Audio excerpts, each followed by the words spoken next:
Hello everyone, I'm Chester44 and welcome to this Let's Play of Blades of Avernum. Last episode was a very short one as we finished the scenario of the Emperor's New Grove. We were a bunch of bandits, we were hired to kill a mayor, they were on to us, and we completely failed.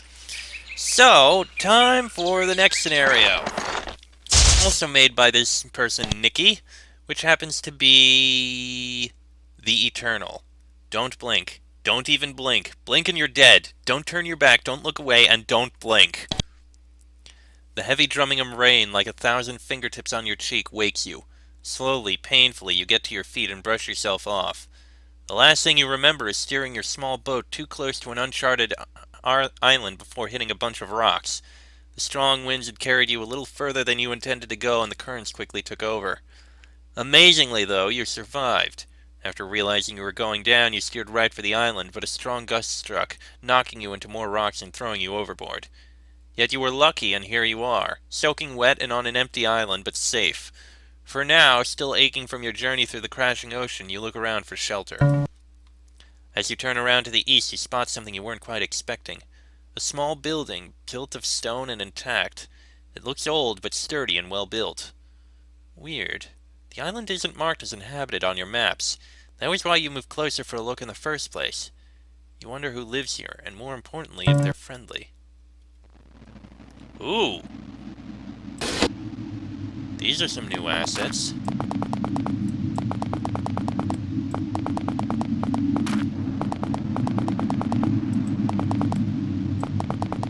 Interesting. And curious. You should explore the building before continuing down the road. You enter the building cautiously, not wanting to alarm any potential occupants. However, you quickly see that the place is empty, and probably has been for some time. The floor is dusty and free from footprints, and the bookshelves across the room are empty. Only a few moldy sheets of parchment survive, blown to the floor by a breeze let in by a flimsy curtain. A large cauldron and a lingering stench of mandrake immediately identify the place as an apothecarist's workshop. But what grabs your attention is a large tome at the far end of the room, seemingly intact. Perhaps it has information about the people who lived here and where they went. The stone chest is mostly full of broken vials and twisted spoons. However, tucked away at the bottom, wrapped in a dirty old cloth, you find a small flask. The label is worn off, but a quick taste confirms that it is a mild healing potion and there's enough left for a couple of uses. Do you take it with you? Yes. You take the flask and close the chest behind you. We got 2 potions. Probably the healing potions. This stone chest is full of threadbare clothes, ratty blankets, and broken tools. Needless to say, none of it is of any use to you. You close the chest and move on. Incidentally, the scenario was listed for levels 10 to 15. This is a level 15 party I happen to have. You approach the tome on the pedestal, which, fortunately, seems to have survived its time here. Flicking through it, you discover that large chunks of text are illegible, damaged by water. However, there is a page about halfway in which is still intact. It has one sentence on it, written in shaky handwriting, taking up the entire sheet of paper. Beware the angels. You look around nervously, but there still isn't anybody around. You close the book and move on. Okay, saying this right here, right now.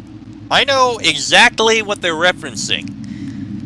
This is gonna be an entire bloody reference to the Weeping Angels from Doctor Who, isn't it? I mean, don't blink, beware the angels.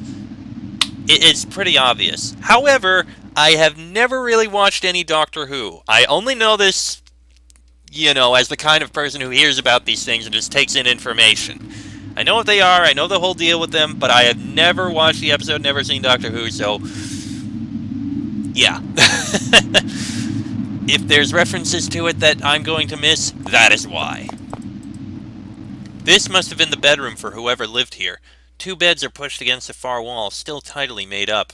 The rest of the room, though, could do with a good clean. As well as the dust and dirt collected on the floor, the festering remains of a meal sit rotting on the table. Still, if you needed to rest for a while, in here would be much better than outside.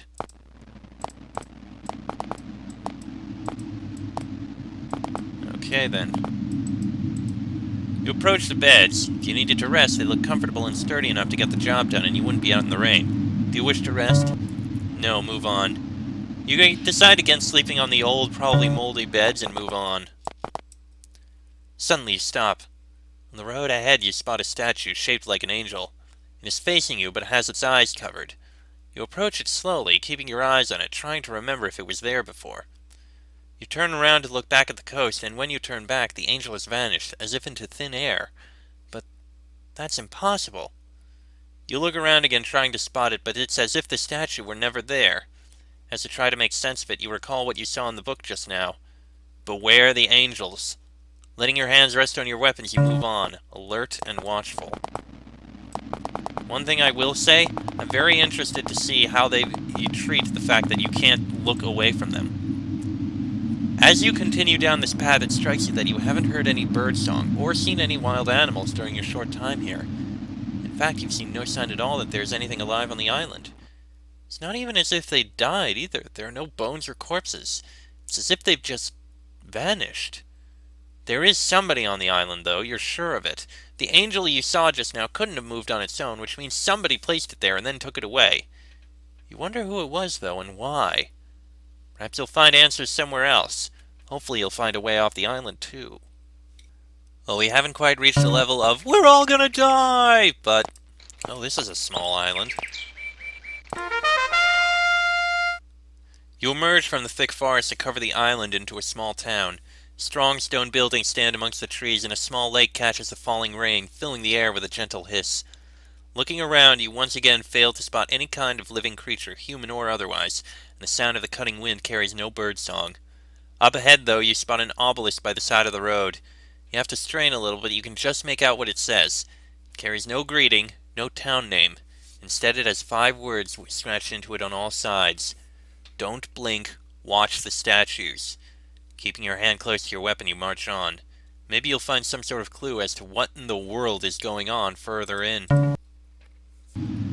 Okay. Don't blink, watch the statues.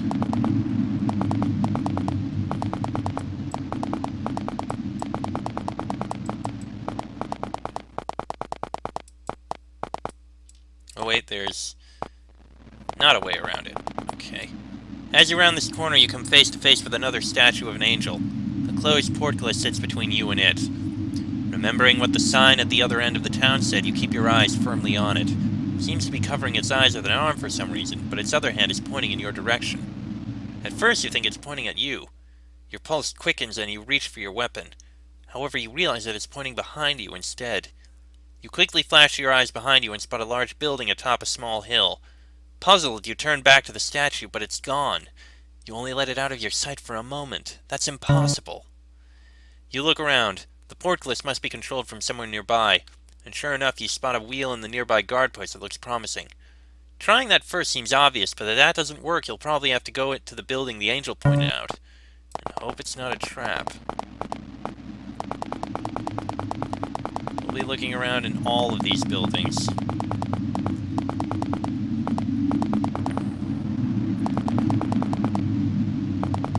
That's a building on the hill, obviously. Not gonna go there yet.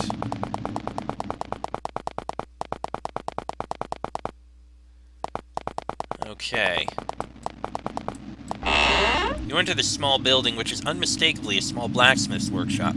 2 large anvils sit to the south, unused, and everything is covered in a layer of dust. Perhaps whoever worked here left some gear when they left. It'd be worth a look at any rate.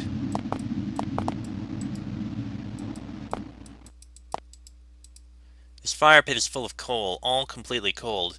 It hasn't been used for a long while. You nose around in it for a moment, not sure what you're looking for. Unsurprisingly, you don't find anything. You move on. Didn't leave much gear or anything. As you enter this building, your heart skips a beat. Fortunately, though, the 2 motionless figures aren't made of stone. They're only dressmakers' dummies. This must be a tailor's shop. Every bit as dusty as everywhere else in town and completely deserted. Whoever left did so in a hurry. There's a half-finished skirt still on the counter. You look inside this chest and find bits of thread, a few needles, and a lot of junk. Nothing that is useful to you in any way. You close the box and move on. This chest is almost completely empty. The only thing inside is a cloak bundled up in the bottom. You fetch it out and take a good look at it. It's still in surprisingly good shape, considering that it's been left in a damp box for goodness knows how long. Do you want to take it? Yeah, take it. You take the cloak and close the chest behind you. A blessed cloak. 1 plus 1. 1 to 1 plus 2. Blessed cloak. Yeah, you'll give that to Bonnie.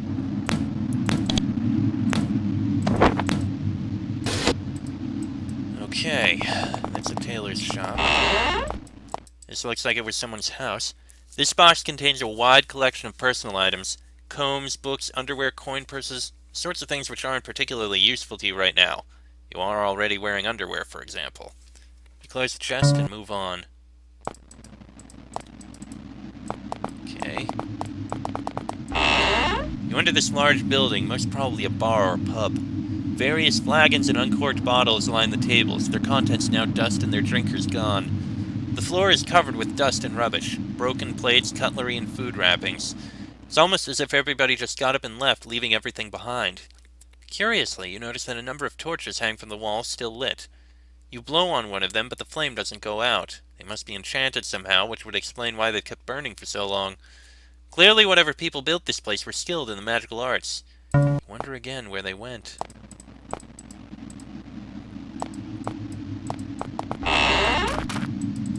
This box is completely empty, save an unearthly amount of dust and what looks like ancient rodent droppings.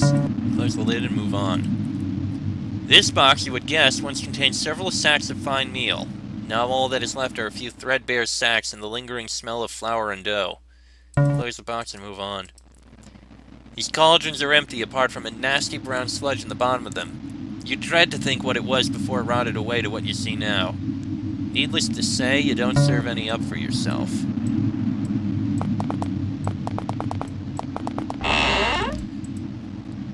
It's the same thing, that's just someone's house. This small building still smells ever so faintly of freshly baked bread. That, coupled with the rank of ovens on the western wall, immediately mark this place as a baker's kitchen. Of course, the ovens are cold now, and any bread that might have been left here has most likely rotted away now. That is, if rats didn't get to it first. Whatever was once in here is now gone, rotted away most probably. All that is left is a fine dust at the bottom.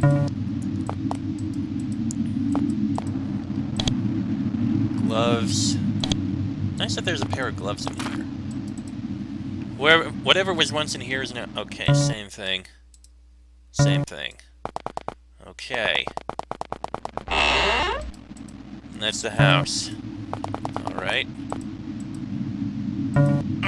Can't pick the line. $9.99! Okay. I guess our only choice is to go into this building. Alright, time to go into the building the Weeping Angel told us to go to. You approach the large building the statue was pointing out earlier and try the doors. They open immediately, and you walk inside. You enter this building and look around. It is clearly a very large, very dusty temple. Rows upon rows of prayer mats line the floor, covered in rubble, and at the northern end of this building there is a large white marble altar. Carefully looking around for any signs of life, or any statues, you don't spot anything. Whatever the reason the angel was pointing you in this direction, it wasn't trying to ambush you. At least not yet.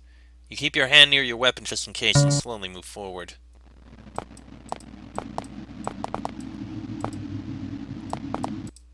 Okay. Okay, we can't actually... Fine.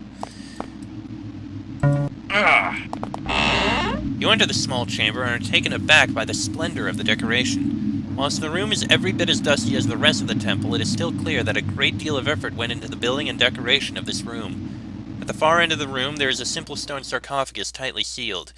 Whoever is buried inside it must have been terribly important to command such impressive surroundings. The sarcophagus is sealed shut. No amount of pushing, pulling, or prying is going to budge the lid.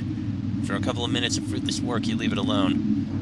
Whatever, or rather whoever, is lying in there will remain undisturbed.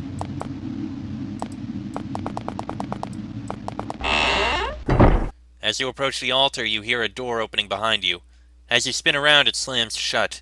You draw your weapons, but there's nobody there.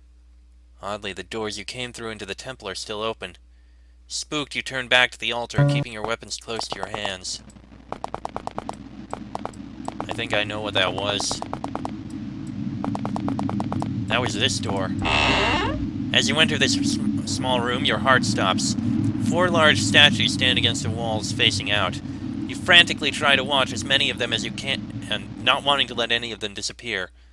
However, after a moment you realize that these statues aren't moving, despite the fact you keep having to look away from one to watch another. Nor are they shaped like the other statues you saw earlier. These ones do not have wings. You sheathe your weapons and let out a laugh. The idea of statues vanishing into thin air is preposterous, and here you are jumping at the slightest thing. After a moment you regain your composure and look around. The room is featureless, apart from the statues and a narrow set of stairs descending down into the ground. You wonder what's down there.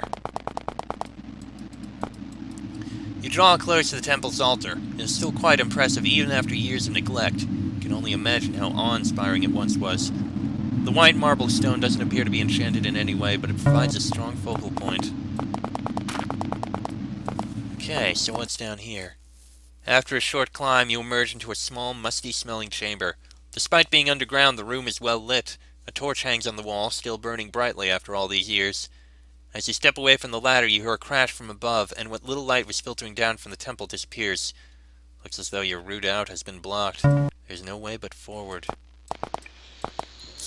Oh, excuse me. Sorry about that. You attempt to climb up the ladder, but somebody's placed something large and heavy over the exit.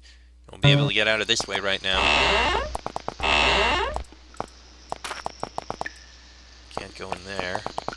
Or in there.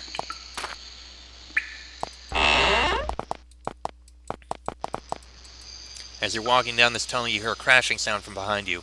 Jumping around, you see that the way back into the crypt is blocked by a huge, unmoving figure. An angel. It has its hands in front of its eyes, covering them for some reason. Unfortunately, you'll have to press on instead of going back. You're not sure what these angels are, but you certainly don't want to get any closer to them than you have to. Keeping your eyes on it, you slowly back off until it is out of sight.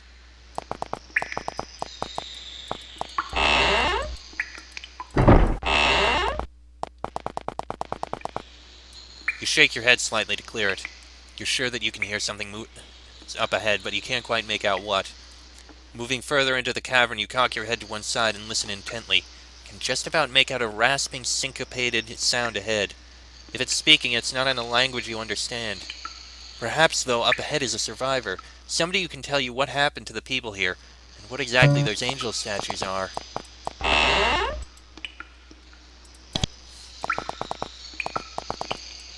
As suddenly as you heard the strange rasping sound start, it stops, and the caves fall silent again.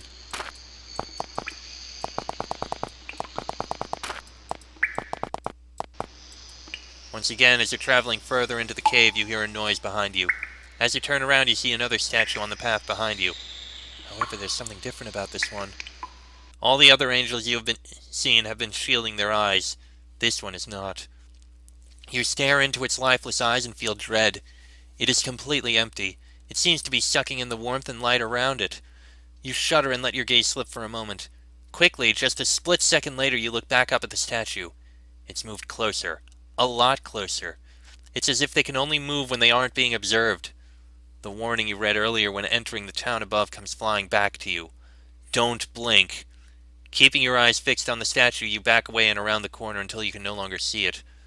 Whatever they are pushing you towards, you have a feeling the angels mean you nothing but ill.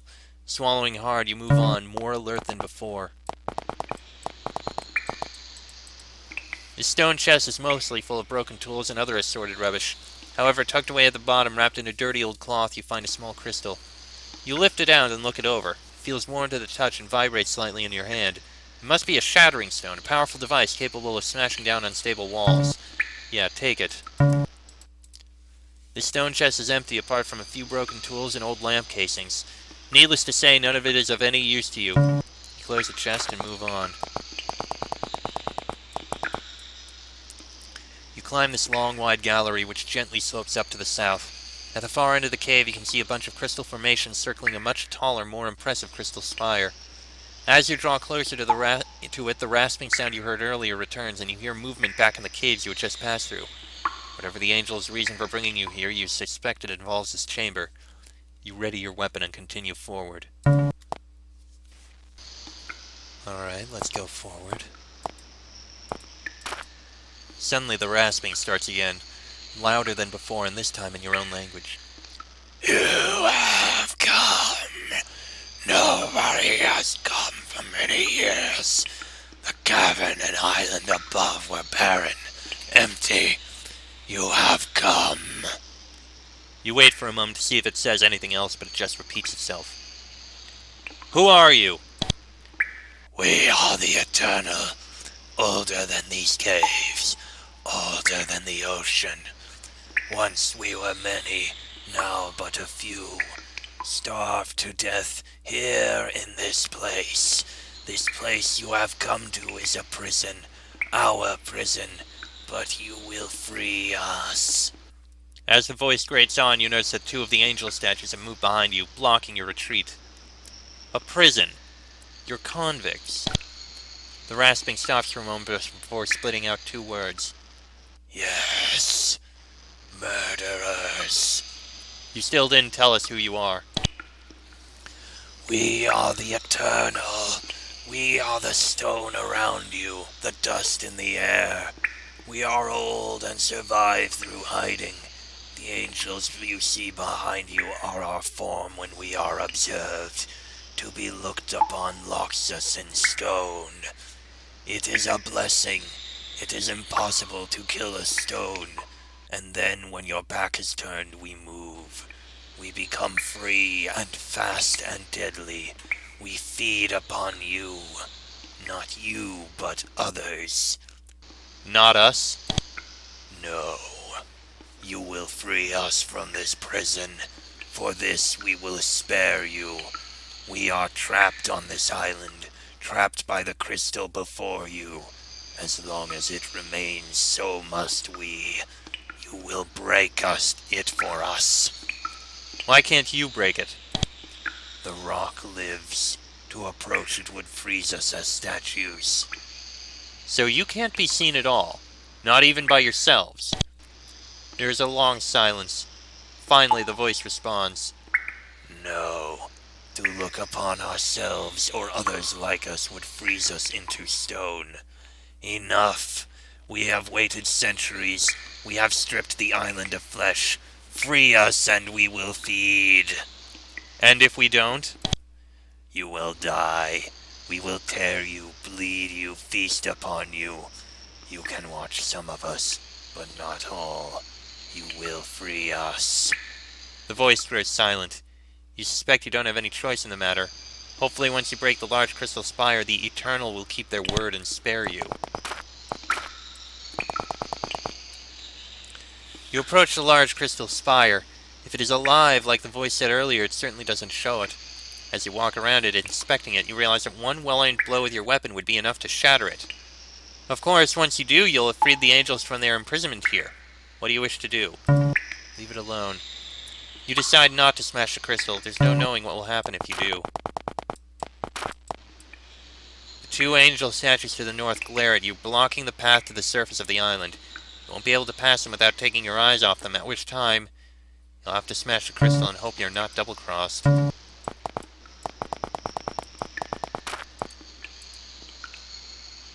Wait a minute. What if...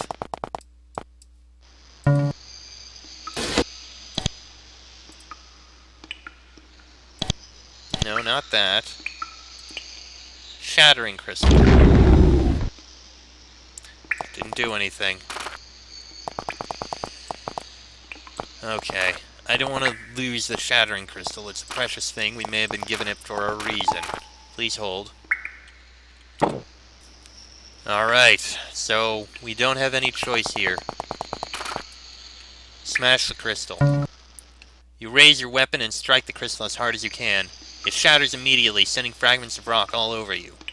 Suddenly, everything goes dark. As you grope around in the dark, you hear the cave spring to life around you. You hear a rushing noise and a rustle of movement, and a rasping laugh fills the air. Suddenly, it stops and addresses you. Ah, thank you.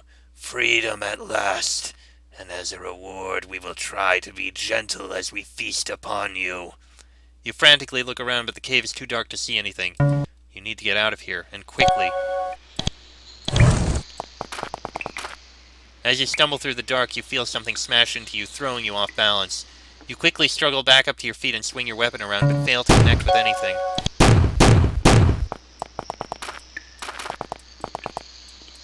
Again, you are hit in the chest, hard. You stumble back and swing your weapon, but you fail to hit anything. This is crazy. There's no way you're going to be able to beat these monsters in combat. You'll have to trap them somehow. You turn this corner and are once again attacked. Frantically, you get up to your feet when suddenly you see something up ahead. One of the stone buildings in the cavern to the west has heavily cracked walls.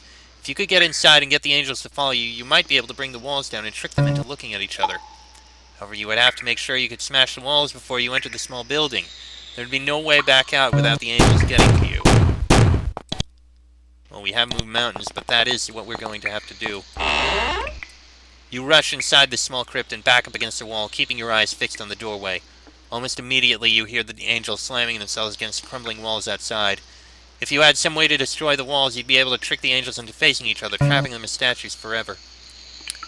We do. Shattering crystal.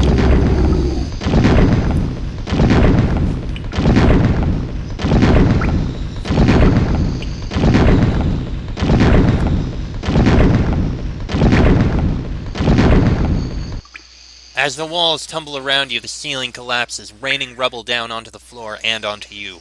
As you brush the dirt and broken masonry off yourself, you realize that everything is silent. As the dust finally settles, allowing you to see, you flinch. 4 angel statues stand around you, snarling, arms outstretched. Your eyes flit from one to another, and you realize that it worked. They are all looking at each other. They're trapped. Breathing a sigh of relief, you notice that one of the angels has a stone key on a chain around its neck. Moving over to it, you pull the key off and put it in your pack. The only place on the whole island you've seen a lock is the guardhouse in the town above. Maybe the key will work for the door there? Either way, there's only one way to find out.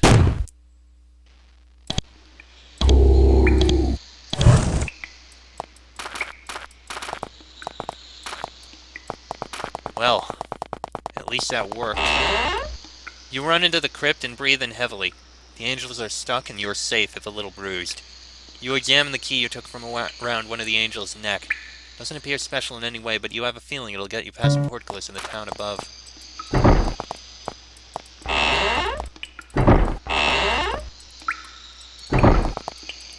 You reach the bottom of the ladder and look up. Fortunately, whatever was obstructing the top of the chute before is gone. Your way is clear. Quickly, without looking back, you climb the ladder and emerge in the temple. You still can't budge the lid. Rather than spend another 5 minutes trying in vain to open it, you move on. Alright. This box is completely empty. Okay. This large, heavy wheel you assume controls the gates just outside of the guard post. Do you wish to turn the wheel? Yes, turn it. With a huge effort, you manage to get the wheel to turn, slowly at first, but eventually as the rest falls away, quicker and quicker.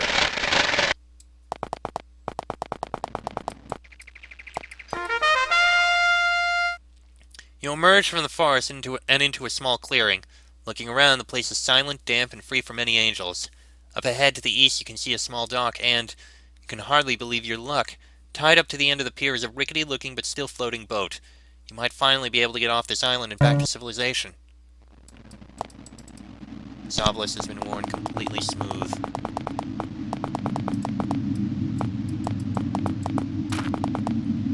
We'll investigate the dock shortly. This episode's going to go on a little longer than normal, but we're pretty much at the end, so I think you can excuse us.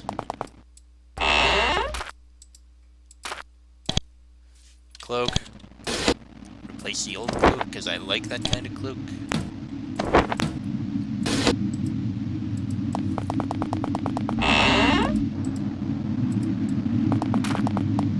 This large warehouse used to be where the inhabitants of the island stored boats while they were not being used. There are still 3 stored in here, each one damaged in a different way.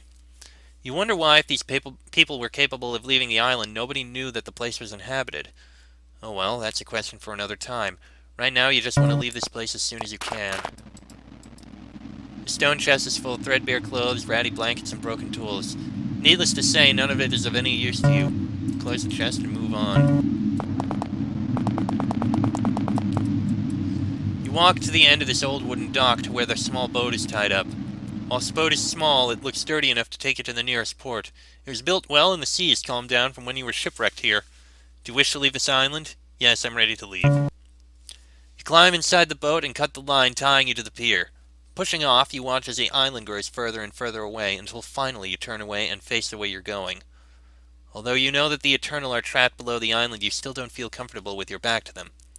As you row on, you keep your weapons close, not quite sure what you're expecting to happen. It doesn't take long until you reach a nearby port town.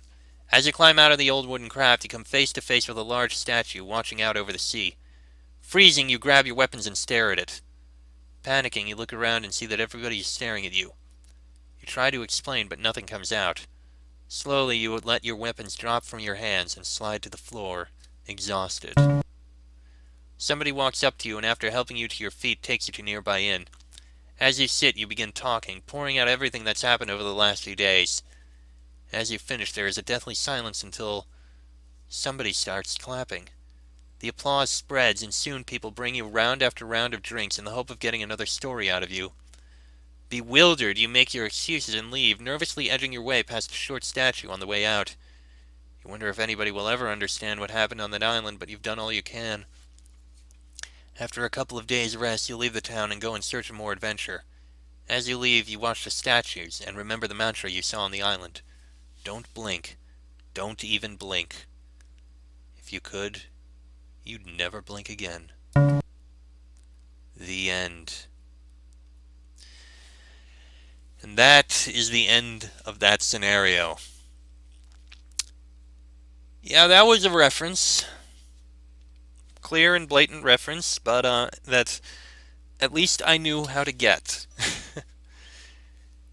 I wonder what it would have been like if I didn't know the reference, but still, not too bad. I don't know how close this matched to the actual story, but that is how it was. Next episode, we'll move on to another scenario. Till then, I'm Chester44, that is Fox, Sheik, Bonnie, and Draco. This has been a Blades of Avernum Let's Play. And don't blink.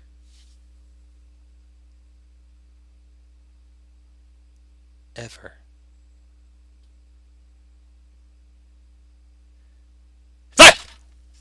Made you blink.